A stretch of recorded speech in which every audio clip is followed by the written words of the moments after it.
Om Namo Bhagavate Vasudevaya. Om Namo Bhagavate Vasudevaya. Om Namo Bhagavate Vasudevaya. Welcome to today's reading from the 10 subjects of Srimad Bhagavatam. We are going to start this last chapter of Canto 2, which is chapter 10. Shukadev explains the 10 subjects, matters found in Srimad Bhagavatam. He also further describes the Lord's Virat Roop form.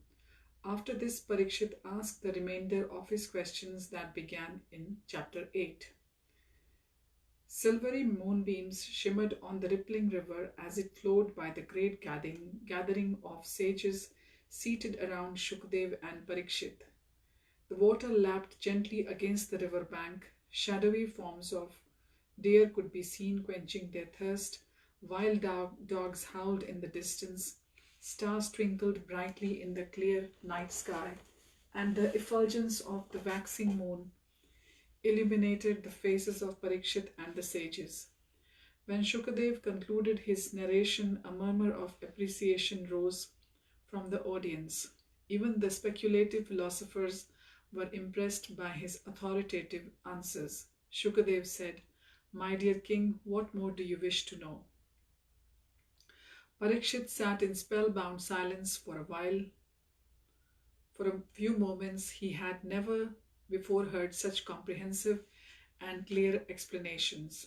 Because of his devotional inclination, he wanted to utilize this opportunity to clearly understand the full significance of Krishna's creation. Thinking back to the earlier inconclusive conversation amongst the sages, he said, "Wise one, there are diverse opinions about the material creation, spiritual reality, the living beings, entanglement in matter, and the ultimate destination of the soul. I would like you to give a definitive understanding of these matters." Shukadev's expressions became grave. Briefly glancing at those sages who were inclined to speculate about the Absolute, he said to Parikshit, "Proper knowledge must be received from the right source. Brahma is the supreme authority in this universe. He showed by his own example that we should act according to the principles set by the Supreme Lord."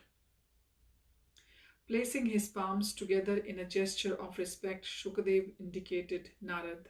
Narad is the dearest of Brahma's son. He greatly pleased his father by his inquiries about the Supreme Lord, the master of all energies. Because Narad is virtuous, meek, obedient, and self-controlled, Brahma instructed him in the same Srimad Bhagavatam which he had previously heard directly from the Lord. Shukadev explained that the Srimad Bhagavatam is a supplement to the other Vedic literatures and it contains 10 subject matters. Although counted as one of the Purans, Srimad Bhagavatam is limitless in its scope and power. Shukadev respectfully indicated his father, sage Vyasadeva. After hearing it from Brahma, Narad later instructed it to his disciple, the unlimitedly powerful sage Vyasadeva. On Narad's order, Vyasadeva sat on the bank of the river Saraswati and meditated on the Supreme Personality of Godhead.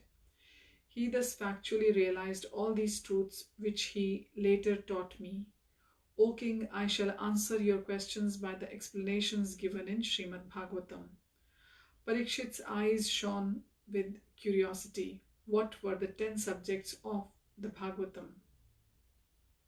Shukadev said the 10 principal subjects of Srimad Bhagavatam are as follows. Sarga, the primary creation by the Lord, which includes the manifestation of the elements, the senses, false ego, Mahat Tattva, and the Tanmatras or subtle sense objects such as sound, form, taste, etc. All these appear after the Lord activates the 3 modes of nature. The sub-creation by Brahma and the progenitors, when the different species are created. Sthanam, the Lord's infallible protection and maintenance of the cosmos, especially in the form of his instructions to the living entities, which enable them to remain peaceful and happy.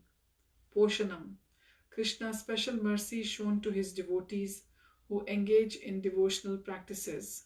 Uti, conditioned souls are motivated by desires to enjoy the results of their work.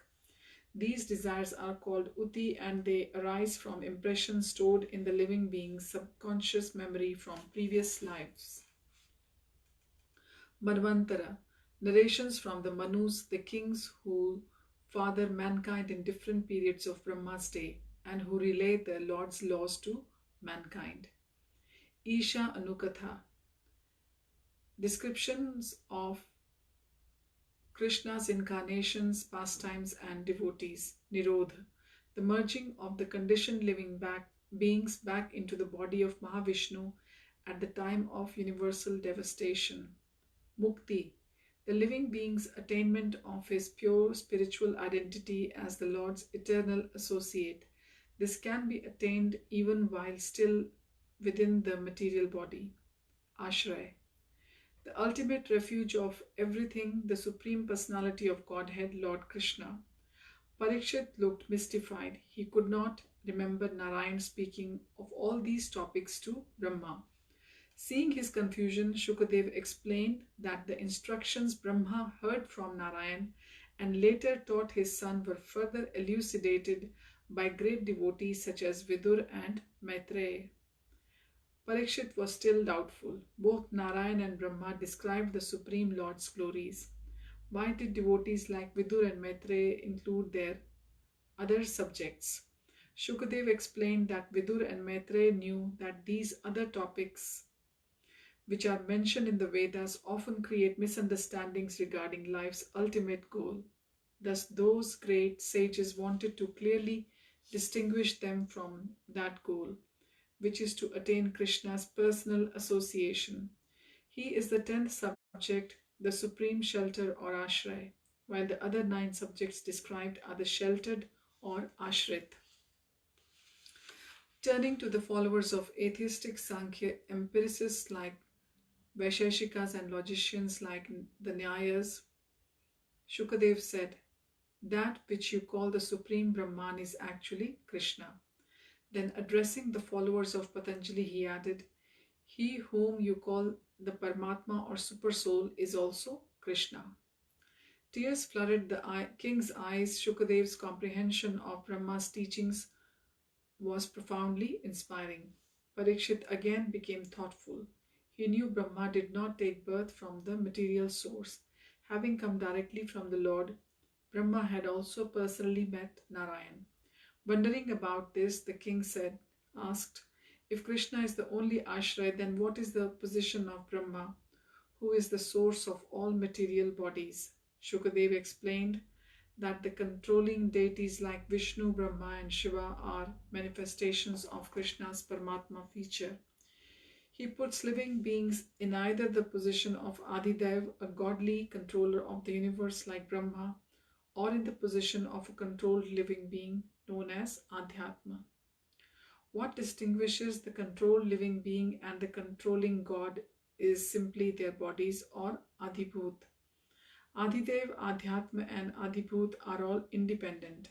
One cannot function without the other two. However, all of them depend on the Supersoul, who has no other shelter. Parikshit knew that if Gautam detected any logical inconsistency in Shukadev's teachings, he would reject them. Thus he asked, Most Holy One, you said that Krishna never touches the material. How does the Lord remain aloof from the matter? Shukadev replied, the first Purush Mahavishnu lies outside of the material universes on the causal ocean which is spiritual. When the universes emanate from his body, he enters each of them and manifests the pure spiritual waters of the Garbhodak ocean, sometimes referred to as Nara, on which he lies down in mystic slumber. Why is the Garbhodak ocean called Nara? Because it emanates from Narayan's body. Garbhodakshai Vishnu is also called Narayan because he lies on these transcendental waters. Looking towards the followers of the atheistic Kapil, Shukadev said gravely, Know for certain that if it were not for the presence of the transcendent Lord, creation could not occur. Matter, karmic destiny, time, and the living beings' inherited natures cannot act by themselves. Turning back to Parikshit, Shukdev said if there was anything else he wished to know. Parikshit said, since Vishnu is always transcendental, how do the different material planets along with their respective rulers manifest as the limbs of the Lord's gigantic universal body? Shukadev replied, before creation, Vishnu alone exists, lying in mystic slumber upon the Garbhodak Vishnu ocean, with his powerful energies held within himself. Desiring to become many, he manifests from his navel his external energy in the form of a golden lotus. Listen carefully, for I will now explain how that one energy becomes the three categories I have already described. Adidev, the controlling gods, Adhyatma, the controlled living beings, and Adhibhutam, the material bodies. Shukadev explained that from the ether within his own transcendental body, the Lord first manifests bodily, mental, and sensual energies, along with the total cosmic prana or the universal living force. As a king's subjects follow their king, similarly the bodily, mental, and sensual energies of the individual living beings follow the cosmic prana. When the total prana acts, they are active. When it stops, they too cease to function. Prana agitates the embryonic universal form and generates hunger and thirst. Thus the Virat Roop manifests a mouth which to eat and drink. Following the mouth, the palate is generated, and then the tongue along with the tastes it relishes. Varun, the presiding deity of the tongue, also comes into existence. Parikshit said, you are going to explain how Adidev, Adhyatma, and Adibhut develop. I can see that Varun is a development of Adidev, and the mouth, palate, and tongue are the development of Adibhut. How though has Adhyatma developed at this stage? Shukadev explained that Garbhodakshai Vishnu, being purely spiritual, does not experience hunger and thirst, nor does he relish material taste, nor do the transcendental souls. For the Virat Roop to experience material sensations such as hunger and thirst, the Lord generates the conditioned natures of the living beings, which is called Adhyatma. Parikshit asked for more details about the function of Adidev. Shukadev said the controlling deities administrate the Lord's rules governing material sense gratification. If a living being violates those rules, then the gods appropriately award his next body. For example, if in the human body, a living being forsakes the diet ordained for him and prefers the taste of flesh, then Varun ensures he get a mouth and palate suited to meat eating in his next life. Shukadev continued, describing how the Virat Roop gradually develops.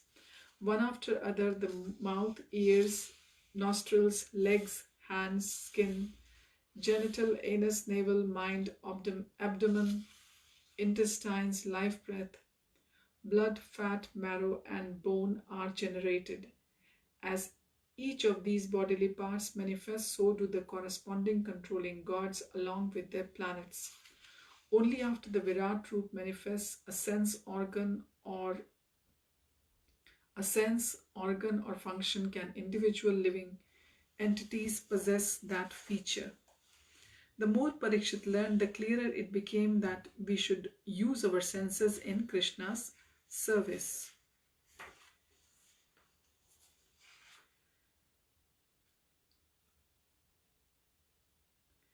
To feel peaceful and happy, since he is the supreme controller of the souls, the gods, and the physical universe, everyone should act in accord with his will. When we forget this, we become subject to the threefold miseries of material existence. Shukadev explained further about the constitution of the gross material body, which is composed of a physical form and life air. The physical form has 7 layers, a thin covering on the skin that gives rise to touch sensation. The skin itself, flesh, blood, fat, marrow, and bone. These layers are made of earth, water, and fire. The pran or the life breath is comprised of ether, water, and air. Parikshit was fascinated. That was why Ayurveda recommended sunshine, fresh air, regular baths, drinking sufficient water, and eating fresh produce from the earth like grains and vegetables. By so doing, we rejuvenate the elements which comprise our bodies and life air.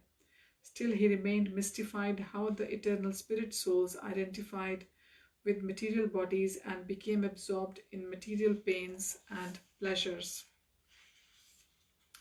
More importantly, he wondered how they could ever become released from this false state of existence. Shukadev said, false ego makes the living beings identify with their material bodies, and the material senses are designed to be irresistibly drawn to the sense objects. The living beings experience pleasure and distress through the mind. The intelligence, however, is the instrument which enables the living beings to deliberate on and improve their situation. My dear King, I have now described the internal composition of one universe as a form of the Lord. The universe is covered by 8 layers of earth, water, fire, air, ether, mind, intelligence, and false ego. All these emanate from Krishna as his external energy. We'll continue next time from here onwards. I am Tatsa. Thanks for joining. Hare Krishna.